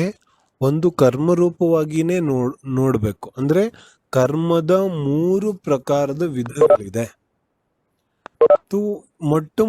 ಮೊದಲನೇ ವಿಧವನ್ನ ನೋಡ್ಬೇಕು. ಈ ಮೊದಲನೇ ವಿಧ ಸ್ವಲ್ಪ ಜನರಿಗೆ ಗೊತ್ತಿರುತ್ತೆ, ಅದಕ್ಕೆ ನಾವು ದ್ರವ್ಯ ಕರ್ಮ ಅಂತ ಕರಿತೇವೆ. ಈ ದ್ರವ್ಯ ಕರ್ಮ, ನೋಕರ್ಮ, ಭಾವಕರ್ಮಗಳ ಸಾಮಾನ್ಯ ಚರ್ಚೆಯನ್ನ ಮಾಡಿ ನಾವು ನಾಳೆಯಿಂದ ತತ್ವಾರ್ಥ ಸೂತ್ರದ ಆಧಾರದಿಂದ ಇವುಗಳ ವಿಶೇಷ ಚರ್ಚೆಯನ್ನ ಮಾಡೋದಿದೆ. ಏನ್ ಹೇಳ್ತಾರೆ, ದ್ರವ್ಯ ಕರ್ಮ ಅಂದ್ರೆ ಏನು? ನಿಜವಾಗಿ ಯಾಕಂದ್ರೆ ಈ ಕರ್ಮ ಮತ್ತು ಕರ್ಮದ ಫಲ ಗೊತ್ತಾಗ್ಬೇಕಲ್ಲ ನಮಗೆ. ಕರ್ಮ ಮತ್ತು ಕರ್ಮದ ಫಲ ಗೊತ್ತಾಗದೆ ಹೋದ್ರೆ ಅರ್ಥ ಹೇಗಾಗ್ಲಿಕ್ಕೆ, ಕರ್ಮ ಅಂದ್ರೆ ಅದರ ಭಾವ ಅರ್ಥ ಆಗ್ಲಿಕ್ಕೆ ಹೆಂಗ್ ಸಾಧ್ಯ ಇದೆ? ಕಾರ್ತಿಕೇಯ ಅನುಪ್ರೇಕ್ಷೆಯಲ್ಲಿ ಕಾರ್ತಿಕೇಯ ಅನುಪ್ರೇಕ್ಷಾ ಗ್ರಂಥದ ಟೀಕೆಯಲ್ಲಿ ಕೆಲವೊಂದು ಕಥೆಗಳು ಬರುತ್ತೆ. ಈ ಕರ್ಮ ಸಿದ್ಧಾಂತದ ಕರ್ಮಗಳ ಫಲಾಫಲವನ್ನು ತೋರಿಸ್ಲಿಕ್ಕೆ ನಿದರ್ಶನವಾಗಿ, ಉದಾಹರಣೆ ಸ್ವರೂಪವಾಗಿ ಕೆಲವು ಕಥೆಗಳು ಬರುತ್ತೆ. ಅದರಲ್ಲಿ ಒಂದು ಕಥೆ ಬರುತ್ತೆ, 18 ಸಂಬಂಧಗಳ ಕಥೆ ಬರುತ್ತೆ. 18 ನಾತುಂಕಿ ಕಥಾ ಅಂತ ಕರೀತಾರೆ ಅದಕ್ಕೆ. 18 ಸಂಬಂಧಗಳ ಕಥೆ ಬರುತ್ತೆ. ನಾನು ಸಂಪೂರ್ಣವಾಗಿ ಕತೆ ವಿಸ್ತಾರವಾಗಿ ಹೇಳೋದಿಲ್ಲ, ಆದ್ರೆ ಕರ್ಮಗಳ ಯಾವ ಒಂದು ಫಲಾಫಲ ಇದೆ ಅದನ್ನು ತೋರಿಸ್ಲಿಕ್ಕೆ ಜಿನಾಗಮದ ಸಂಪೂರ್ಣ ಕಥಾ ಸಾಹಿತ್ಯ ತುಂಬ ಹೋಗಿದೆ. ನಾವು ಎಷ್ಟು ಕಥೆಗಳನ್ನು ಓದುತ್ತೇವೆ, ನಮಗೆ ಕರ್ಮಗಳ ಅಷ್ಟು ಫಲಾಫಲದ ಉದಾಹರಣೆಗಳು ನಮಗೆ ಗೋಚರವಾಗುತ್ತೆ. ಅಂದ್ರೆ ಸಂಪೂರ್ಣ ಪ್ರಥಮಾನಿಕ ಸಾಹಿತ್ಯ, ಪದ್ಮಪುರಾಣ, ಆದಿಪುರಾಣ, ಹರಿವಂಶ ಪುರಾಣ, ಎಷ್ಟೆಷ್ಟು ಪುರಾಣಗಳಿದೆ. ಆದಿನಾಥ ಪುರಾಣ, ನೇಮಿ ಪುರಾಣ, ರಿಟ್ಟನೇಮಿಚ ಪುರಾಣ, ಎಷ್ಟು ಪುರಾಣಗಳಿದೆ, ಎಷ್ಟು ಜಿನಧರ್ಮದ ಕಥಾ ಸಾಹಿತ್ಯ ಇದೆ. ಅದೆಲ್ಲವೂ ಕರ್ಮ ಸಿದ್ಧಾಂತದ ಫಲಾಫಲವನ್ನ ತೋರಿಸ್ಲಿಕ್ಕೇನೆ ಬರೆದಿರುವಂತಿದೆ. ಹಾಗಾಗಿ ನಾವು ಎಷ್ಟೆಷ್ಟು ಜಿನಧರ್ಮದ ಕಥೆಗಳನ್ನು ಓದ್ತೇವೆ, ಅಷ್ಟಷ್ಟು ನಮಗೆ ಕರ್ಮಗಳ ಫಲಾಫಲದ ಒಂದು ಉದಾಹರಣೆಗಳು ಸಿಗ್ತಾ ಹೋಗುತ್ತೆ. ಎಷ್ಟು ಉದಾಹರಣೆಗಳು ಬೇಕು ನಮಗೆ? ರಾಮ ಸೀತೆನ ಚರ್ಚೆಯನ್ನು ನಾವು ಸ್ವಲ್ಪ ದಿನ ಹಿಂದೆ ಮಾಡಿದ್ದೇವೆ. ಈ ಕಡೆಗೆ ನಾಳೆ ರಾಮನ ಅಭಿಷೇಕ ಆಗೋದಿದೆ, ಅಷ್ಟರಲ್ಲೇನೆ ಕೈಕೇಯಿಗೆ ಮನಸ್ತಾಪ ಆಗಿ ಎಲ್ಲಿ ರಾಜ್ಯಾಭಿಷೇಕ ಆಗೋದಿದೆ, ಮತ್ತು ನಾಳೆ ನೋಡಿದ್ರೆ ವನವಾಸ ಆಗುತ್ತೆ. ಕರ್ಮದ ಫಲ ಹೆಂಗಿದೆ, ಸೀತಾಮಾತೆಗೆ ಯಾವ ರೀತಿ ಕರ್ಮದ ಫಲಾಫಲಗಳು ಸಿಗುತ್ತೆ. ನಾನು ಕಾರ್ತಿಕೇಯ ಅನುಪ್ರೇಕ್ಷದ ಕಥೆಯ ಬಗ್ಗೆ ಮಾತಾಡ್ತಾ ಇದ್ದೆ. ಅಲ್ಲಿ ಕೂಡ ಅಲ್ಲಿ ವಿಶೇಷವಾಗಿ ಯಾವ ಕರ್ಮದ ಫಲಾಫಲಗಳಿದೆ ಅದನ್ನ ತೋರಿಸ್ಲಿಕ್ಕೆ ಈ ಕಥೆಗಳು ಬರುತ್ತೆ. ಅದರಲ್ಲಿ 18 ಸಂಬಂಧಗಳ ಯಾವ ಕಥೆ ಬರುತ್ತೆ, ಆ ಕಥೆಯನ್ನು ನೋಡಿದ್ರೆ ಬಹಳ ವಿಚಿತ್ರವಾದ ಕಥೆ ಇದೆ. ವಸಂತ ತಿಲಕ ಅನ್ನತಕ್ಕಂತಹ ಒಬ್ಬಳು ವೇಶ್ಯೆ. ಆ ವಸಂತ ತಿಲಕ ಅನ್ನುವಂತಹ ವೇಶ್ಯೆಗೆ ಕಾಲಾಂತರದಲ್ಲಿ ಅನೇಕ ಸಂಬಂಧಗಳಾಗಿ ಅವಳು ಗರ್ಭಿಣಿಯಾಗಿ 2 ಮಕ್ಕಳಿಗೆ ಜನ್ಮವನ್ನ ಕೊಡ್ತಾಳೆ. ಮತ್ತು ಆ ಮಕ್ಕಳನ್ನ ಅವಳು ಪೋಷಣೆ ಮಾಡ್ಲಿಕ್ಕೆ ಆಗದೇನೆ ಅವಳು ಒಂದು ಅರಮನೆಯ ನಾರ್ತ್ ಗೇಟ್ ಅಲ್ಲೊಂದು, ಸೌತ್ ಗೇಟ್ ಅಲ್ಲೊಂದು ಮಕ್ಕಳನ್ನ ಇಟ್ಟು ಹೋಗ್ತಾಳೆ. ಒಂದು ಪುತ್ರ, ಒಂದು ಪುತ್ರಿ, 2 ಮಕ್ಕಳನ್ನ ಹೆತ್ತುತ್ತಾಳೆ ಮತ್ತು ಬಿಟ್ಟು ಹೋಗ್ಬಿಡ್ತಾಳೆ. ಬಿಟ್ಟು ಹೋದಾಗ ಈ ಅಲೆಮಾರಿ ಜನಾಂಗದವ್ರು ಓಡಾಡ್ತಾರಲ್ಲ, ಅವರು ಹೋಗುವಾಗ ನಾರ್ತ್ ಗೇಟ್ ಅಲ್ಲಿ ಒಂದು ಅಲೆಮಾರಿ ಜನಾಂಗ ಆ ಧನದೇವ ಮಗುವನ್ನ ಎತ್ಕೊಂಡು ಧನದೇವ ಅಂತ ಹೆಸರಿಡ್ತಾರೆ. ಮತ್ತು ಇನ್ನೊಂದು ಅಲೆಮಾರಿ ಜನಾಂಗ ಈ ಹುಡುಗಿ ಪುತ್ರಿಯನ್ನ ಎತ್ಕೊಂಡು ಹೋಗ್ತಾರೆ, ಅವಳಿಗೆ ಕಮಲಾ ಅಂತ ಹೆಸರಿಡ್ತಾರೆ. ಹೀಗೆ ಧನದೇವ ಮತ್ತು ಕಮಲಾ ಇಬ್ಬರು 2 ಅಲೆಮಾರಿ ಜನಾಂಗದ ಮಧ್ಯದಲ್ಲಿ ಇವರಿಬ್ಬರ ಒಂದು ಬೆಳವಣಿಗೆ ಆಗುತ್ತೆ. ಮುಂದೆ ಏನಾಗುತ್ತೆ, ಮುಂದೆ 18-20 ವರ್ಷ ಆದಮೇಲೆ ಈ ಧನದೇವ ಮತ್ತು ಕಮಲಾ ಸಂಯೋಗವಶಾತ್ ಇಬ್ಬರ ಮಿಲನ ಆಗುತ್ತೆ. ಇಬ್ಬರು ಒಬ್ಬರನ್ನೊಬ್ಬರು ಇಷ್ಟಪಟ್ಟು ಮದುವೆ ಆಗ್ಬಿಡ್ತಾರೆ. ವಾಸ್ತವಿಕವಾಗಿ ಇವ್ರೇನಿದ್ರು, ನಿಜವಾಗಿ ಇವರಿಬ್ರು ನಿಜವಾದ ಏನಂತಾರೆ ಅಕ್ಕ ತಂಗಿ ಇದ್ರು, ಅಣ್ಣ ತಂಗಿ ಇದ್ರು ಆದ್ರೂ ಇಬ್ಬರು ಮದುವೆ ಆಗುತ್ತೆ. ಮುಂದೆ ಏನಾಗುತ್ತೆ, ಹೀಗೆ ಮದುವೆ ಆಗಿ ಅವ್ರಿಗೊಂದು ಮಗು ಆಗುತ್ತೆ. ಮಗು ಆಗಿ ಈ ಧನದೇವ ಮುಂದೆ ಇನ್ನೂ ಒಂದು 10 ವರ್ಷದ ನಂತರ ಈ ಧನದೇವ ಉಜ್ಜಯಿನಿ ನಗರಕ್ಕೆ, ವಸಂತ ತಿಲಕ ವಿಷಯ ಇದ್ಲಲ್ಲ, ಅಲ್ಲಿಗೆ ಪುನಃ ವ್ಯಾಪಾರದ ಒಂದು ಸಂಬಂಧಕ್ಕಾಗಿ ಉಜ್ಜಯಿನಿ ನಗರಿಗೆ ಹೋಗ್ತಾನೆ. ಉಜ್ಜಯಿನಿ ನಗರಿಗೆ ಹೋದಾಗ ಪುನಃ ಅವನು ಅಲ್ಲಿ ವಸಂತ ತಿಲಕ ಮೇಲೆ ಮೋಹಿತನಾಗಿ ಅಲ್ಲಿ ಅನುರಕ್ತನಾಗ್ತಾನೆ. ಅವರಿಗೆ ಪುನಃ ಮತ್ತೊಬ್ಬ ಪುತ್ರನ ಜನ್ಮ ಆಗುತ್ತೆ. ಹೀಗೆ ಪುತ್ರನ ಜನ್ಮ ಆದಾಗ ಅಲ್ಲಿ ಆಚಾರ್ಯರು ಅದನ್ನ ಘಟನೆ ಮಾಡಿ ತೋರಿಸ್ತಾರೆ. ಆ ಧನದೇವ ಇದ್ದನಲ್ಲ, ಆ ಧನದೇವನದ್ದು ಆ ಪುತ್ರನ ಜೊತೆಗೆ 6 ಸಂಬಂಧ ಇದೆ. ಅದೇ ರೀತಿಯಾಗಿ ಆ ಕಮಲ ಇದ್ಲಲ್ಲ, ಆ ಕಮಲೆಯದ್ದು 6 ಸಂಬಂಧ ಇದೆ. ಮತ್ತು ಆ ವಸಂತ ತಿಲಕದ್ದು 6 ಸಂಬಂಧ ಇದೆ. ಹೀಗೆ 6 ಮೂರ್ಲೆ 18 ಸಂಬಂಧಗಳ ಕಥೆ ಅಲ್ಲಿ ಬರುತ್ತೆ. ಅಂದ್ರೆ ಅದರ ಅರ್ಥ ಏನು? ಆ ಧನದೇವನೇ ತಂದೆ ಇದ್ದಾನೆ, ಆ ಧನದೇವನೇ ಪುತ್ರನೂ ಇದ್ದಾನೆ, ಆ ಧನದೇವನೇ ಅಣ್ಣನೂ ಇದ್ದಾನೆ, ಆ ಧನದೇವನೇ ಮಾಮನೂ ಇದ್ದಾನೆ. ಈ ರೀತಿ 6 ಸಂಬಂಧಗಳ ಅಲ್ಲಿ ಕಾಣಿಸ್ತವೆ ನಮಗೆ. ಅಂದ್ರೆ ಪೂರ್ವಕಾಲದ ಅನಂತ ಭವಗಳಲ್ಲಿ ನಾವು ಅನೇಕ ಸಂಬಂಧಗಳಲ್ಲಿ ಜನ್ಮವನ್ನು ಪಡೆದಿದ್ದೇವೆ, ಅದು ಬೇರೆ ವಿಚಾರ. ಆದ್ರೆ ಒಂದೇ ಭವದಲ್ಲಿ ಈ ರೀತಿಯಾದ ಸಂಬಂಧಗಳು ಸ್ಥಾಪನೆ ಆಗೋದು ವಿಚಿತ್ರವಾದ ಘಟನೆ ಈ ಕರ್ಮದ ಫಲಾಫಲದಲ್ಲಿ ನಡೆಯುತ್ತೆ.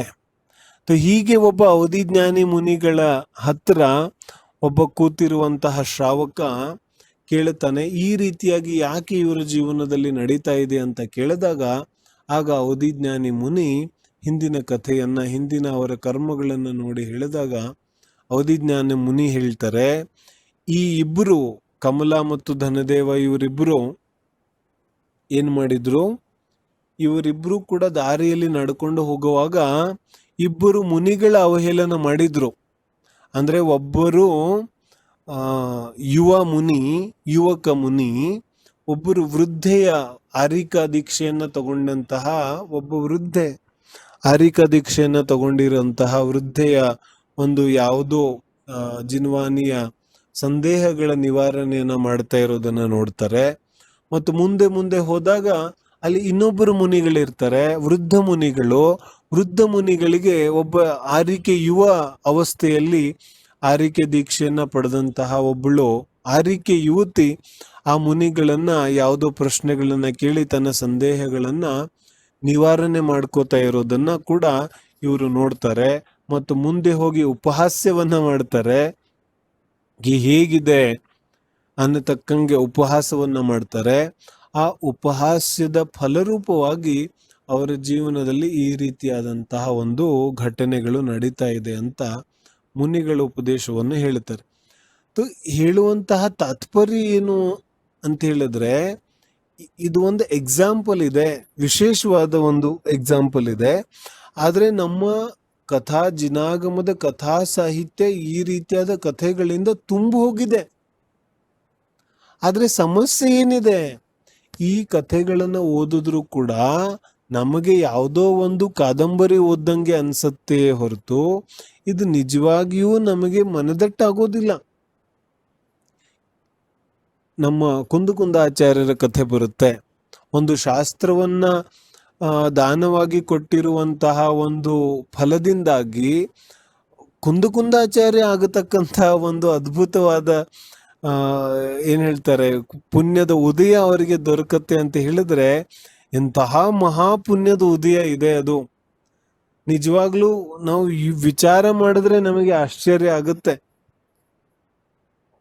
ಕುಂದಾಚಾರ್ಯ ಆಗತಕ್ಕಂತಹ ಪುಣ್ಯದ ಉದಯ ಸಾಕ್ಷಾತ್ ವಿದೇಹ ಕ್ಷೇತ್ರಕ್ಕೆ ಹೋಗಿ ಬರ್ತಕ್ಕಂತಹ ಪುಣ್ಯದ ಉದಯ ಶಾಸ್ತ್ರದಾನದಿಂದಾಗಿ.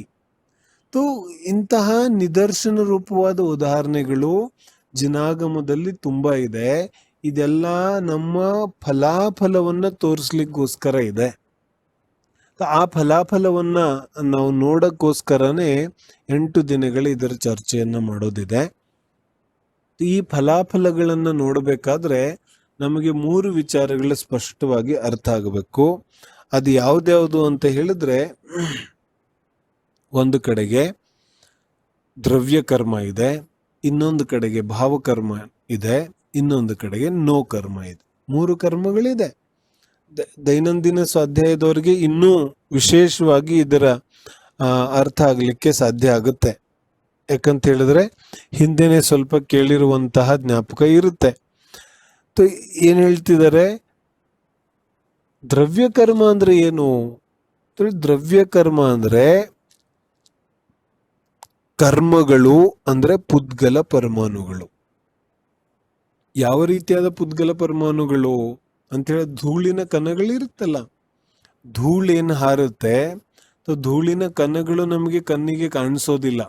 ಆದ್ರೆ ತುಂಬಾ ಧೂಳಿನ ಕಣಗಳು ಒಂದೇ ಕಡೆಗೆ ಬಂದು ಸಂಗ್ರಹ ಆದ್ರೆ ನಮಗೆ ಅಲ್ಲಿ ಧೂಳಾಗಿದೆ ಅಂತ ಕಾಣಿಸುತ್ತೆ. ಆದ್ರೆ ಧೂಳಿನ ಕಣಗಳಿದೆಯಲ್ಲ, ಅದೆಲ್ಲಿ ಕಾಣಿಸುತ್ತೆ ನಮಗೆ? ಆ ಧೂಳಿನ ಕಣಗಳಂತೆಯೇ, ಆದ್ರೆ ಅದಕ್ಕಿಂತ ಸೂಕ್ಷ್ಮವಾದ ಯಾವ ಪರಮಾಣುಗಳಿದೆ ಅದಕ್ಕೆ ಕರ್ಮ ಪರಮಾಣುಗಳು ಅಂತ ಕರೀತಾರೆ. ನಮ್ಮ ಮೊಬೈಲ್ ರೇಂಜ್ ಬರುತ್ತಲ್ಲ, ನೆಟ್ವರ್ಕ್ ಹೇಗೆ ಬರುತ್ತೆ? ವಾಸ್ತವಿಕವಾಗಿ ನೆಟ್ವರ್ಕ್ ಅನ್ನುವಂಥದ್ದು ಪುದ್ಗಲ ಪರಮಾಣುಗಳಿದೆ.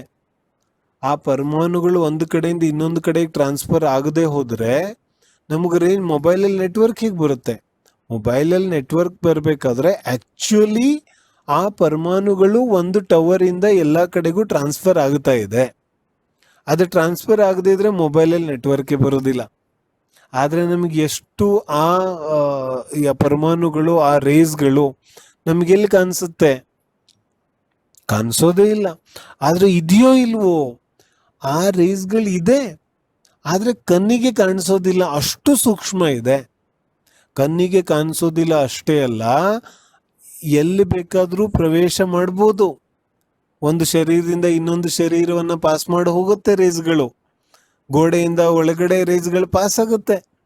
ಅಂದ್ರೆ ಆ ಪರಮಾಣುಗಳು ಎಷ್ಟು ಸೂಕ್ಷ್ಮ ಇದೆ ಅನ್ನೋದನ್ನ ನಾವು ಅರ್ಥ ಮಾಡ್ಕೋಬೇಕು. ಈಗ ವರ್ತಮಾನದ ಒಂದು ಯುಗದಲ್ಲಿ ಈ ಚರ್ಚೆಗಳನ್ನ ನಾವು ಅರ್ಥ ಮಾಡ್ಕೊಳ್ಳೋದು ಸ್ವಲ್ಪ ಸುಲಭ ಆಗ್ಬಿಟ್ಟಿದೆ ನಮಗೆ. ನಿಜವಾಗ್ಲೂ ಪೌರಾಣಿಕ ಒಂದು ಸಮಯದಲ್ಲಿ ಇವುಗಳನ್ನೆಲ್ಲ ಹೇಗೆ ಅರ್ಥ ಮಾಡ್ಕೊಳ್ಳಿಕ್ಕೆ ಸಾಧ್ಯ ಇತ್ತು?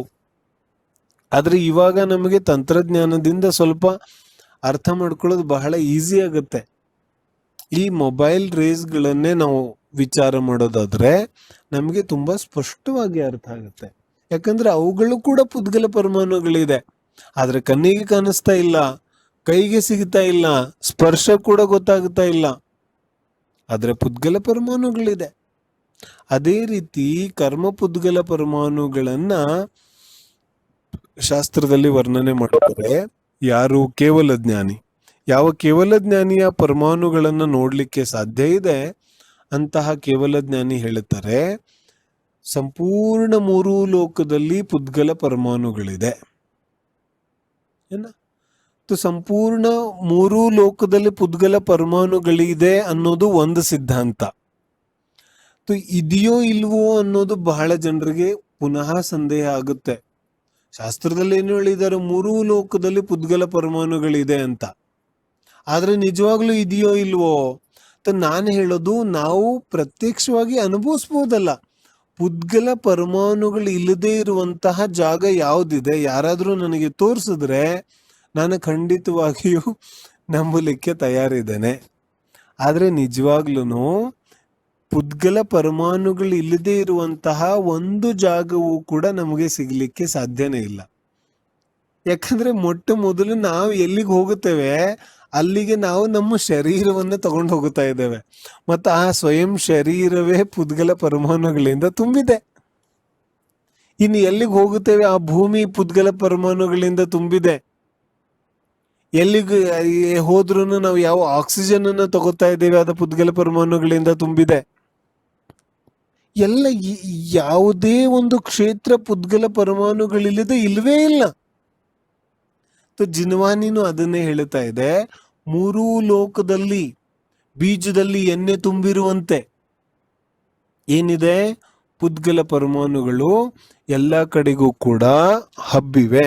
ಎಲ್ಲಾ ಪ್ರದೇಶಗಳಲ್ಲೂ ಕೂಡ ಈ ಪುದ್ಗಲ ಪರಮಾಣುಗಳು ತುಂಬಿಕೊಂಡಿದ್ದಾವೆ ಅನ್ನೋದನ್ನ ಜಿನ್ವಾನಿ ಹೇಳ್ತಾ ಇದೆ. ಹಾಗಾಗಿ ಪುದ್ಗಲ ಪರಮಾಣುಗಳು ಇಲ್ಲದೆ ಇರುವಂತಹ ಜಾಗ ಇಡೀ ಪ್ರಪಂಚದಲ್ಲಿ ನಾವು ಹುಡುಕ್ಲಿಕ್ಕೆ ಸಾಧ್ಯವೇ ಇಲ್ಲ. ಎಲ್ಲಾ ಕಡೆಗೂ ಪುದ್ಗಲ ಪರಮಾಣುಗಳು ತುಂಬಿದೆ. ಇನ್ನ ಪುದ್ಗಲ ಪರಮಾಣುಗಳ ಆಕ್ಷನ್ ರಿಯಾಕ್ಷನ್ ಕೂಡ ಪ್ರಪಂಚದಲ್ಲಿ ಎಲ್ಲಾ ಕಡೆ ನಡೀತಾ ಇದೆ. ನಡೀತಾ ಇದೆಯೋ ಇಲ್ವೋ ಇದನ್ನು ನಾವು ಪ್ರತ್ಯಕ್ಷವಾಗಿ ಅನುಭವಿಸ್ಬೋದು. ಯಾವ ರೋಡ್ ಹಳೇದಿತ್ತು ಅದು ಹೊಸದಾಗುತ್ತೆ, ಹೊಸದಿದ್ದು ಹಳೇದಾಗುತ್ತೆ. ಕನ್ಸ್ಟ್ರಕ್ಷನ್ ಹೊಸದಿದ್ದು ಹಳೇದಾಗ್ತಾ ಆಗ್ತಾ ಆಗ್ತಾ ಆಗ್ತಾ ತುಂಬಾ ಹಳೇದಾಗುತ್ತೆ. ನಿನ್ನೆ ಕನ್ಸ್ಟ್ರಕ್ಷನ್ ಕ್ಲೋಸ್ ಆಗಿದ್ರೆ ಇವತ್ತು ಒಂದು ದಿನ ಹಳೆ ಮನೆ ಆಗುತ್ತೆ, ನಾಳೆ 2 ದಿನ ಹಳೆ ಮನೆ ಆಗುತ್ತೆ, ನಾಳಿದ್ದು 3 ದಿನ ಹಳೆ ಮನೆ ಆಗುತ್ತೆ, ಇನ್ನು 1 ವರ್ಷದ ಹಳೆ ಮನೆ, 2 ವರ್ಷದ ಹಳೆ ಮನೆ. ಮನೆ ಹಳೇದ್ ಹಳೇದ್ ಹಳೇದ್ ಹಳೇದ್ ಹಳೇದ್ ಆಗ್ತಾನೆ ಹೋಗುತ್ತೆ. ಅರ್ಥ ಆಯ್ತಲ್ಲ?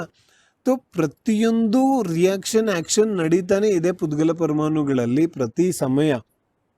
ಅದನ್ನೇ ಹೇಳ್ತಾರೆ.